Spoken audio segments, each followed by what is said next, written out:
CGT ou le mouvement ouvrier depuis son origine s'est construit sur des bases pacifistes, sur les bases de l'internationalisme, de la solidarité entre les peuples, et même, je vais plus loin, de l'antipatriotisme, puisque au développement, c'était le concept marxiste, l'ouvrier n'a pas de patrie, voilà.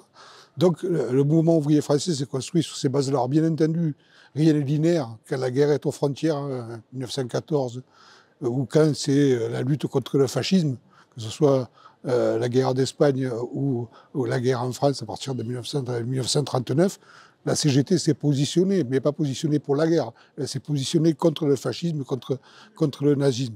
Néanmoins, il y a une linéarité dans le positionnement de la CGT, et ça s'est construit à la sortie de la Deuxième Guerre mondiale sur le désarmement, sur la paix, au sein du mouvement de la paix, sur l'appel de Stockholm, sur tous les mouvements qui sont construits sur des bases pacifistes et pour maintenir la paix dans le monde.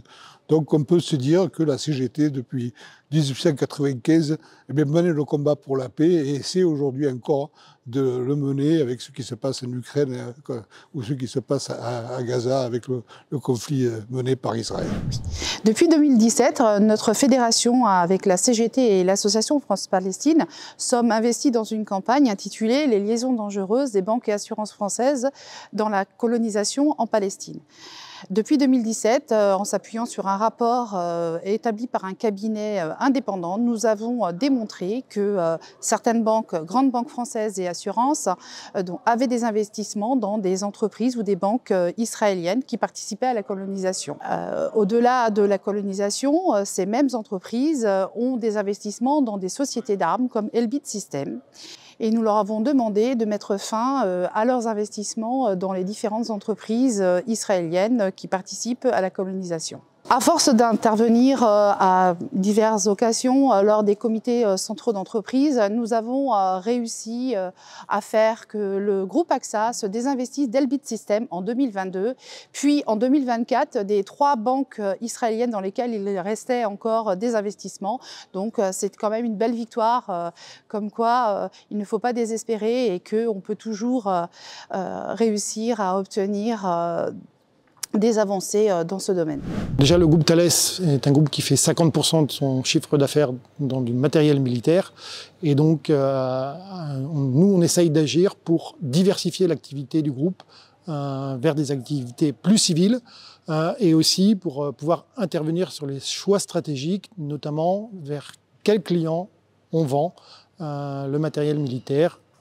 Dernièrement, on est par exemple intervenu pour demander à ce qu'on cesse tout commerce avec Israël du fait du génocide à Gaza. On l'avait fait la même chose il y a une dizaine d'années à peu près par rapport aux Émirats arabes unis et l'Arabie saoudite par rapport à ce qui se passait au Yémen. Pour pouvoir proposer cela et ne pas juste dire il faut arrêter notre activité, l'axe c'est de porter une diversification vers d'autres activités pour compenser, de manière à ce que ce soit aussi entendu par les salariés, puisque notre but c'est de convaincre les salariés. Et donc on a notamment porté un projet de diversification vers des activités médicales. Ça fait une douzaine d'années qu'on se bat pour se diversifier dans ce domaine-là, et domaine dans lequel on a eu quelques avancées. Nous, notre credo, c'est qu'on a besoin d'une défense nationale, mais que la défense nationale, elle n'est pas là au service de la guerre, mais elle doit, y compris, couvrir tout ce qui est sécurité civile. Et pour ça, on s'inscrit totalement dans la démarche, et d'ailleurs, on est principalement à l'initiative qui est portée par la CGT, du pôle public national de défense, qui, lui, serait la solution. Par pôle public national de défense, on entend l'intervention citoyenne sur tout ce qui est armement et que ce ne soit pas uniquement l'État qui décide. C'est-à-dire que le militaire exprime des besoins et c'est la nation souveraine qui définit les moyens. Et pour cela, on a un outil que nous appelons les 4D, qui signifie défense, développement, diversification et désarmement, puisque à l'issue, parce qu'il y aura des étapes intermédiaires, on est pour un désarmement global. Se comprendre, c'est une défense nationale qui soit indépendante, souveraine et non agressive, et en plus, nous sommes opposés à tout ce qui est opération extérieure.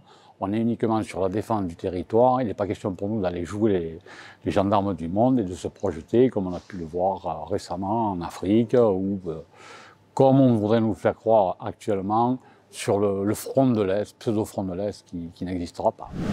Alors, la paix, c'est effectivement quelque chose qui est au cœur de la mission de l'AFD. C'est-à-dire que l'aide publique au développement, par définition, est là pour bâtir la paix, la conserver, la promouvoir. Évidemment, il y a un certain nombre d'évolutions, notamment les tentatives d'instrumentaliser par d'autres politiques publiques l'aide publique au développement. Une confusion entre aide publique au développement et politique migratoire, par exemple, aide publique de développement et politique de défense. Notre action interne, c'est de dire aux salariés, attention, il ne faut pas que les moyens de l'APD, qui ont été beaucoup réduits récemment, continuent à être ponctionnés pour d'autres buts que l'aide publique au développement proprement dite. Nos interventions, et celles que nous promouvons, nous, à la CGT, ce sont des interventions en faveur des populations les plus pauvres. Par exemple, l'accès à l'eau, c'est une source de conflit dans beaucoup de zones des pays sous-développés. Donc, nous essayons de dire à notre conseil d'administration, à notre direction, d'accentuer effectivement ces projets-là.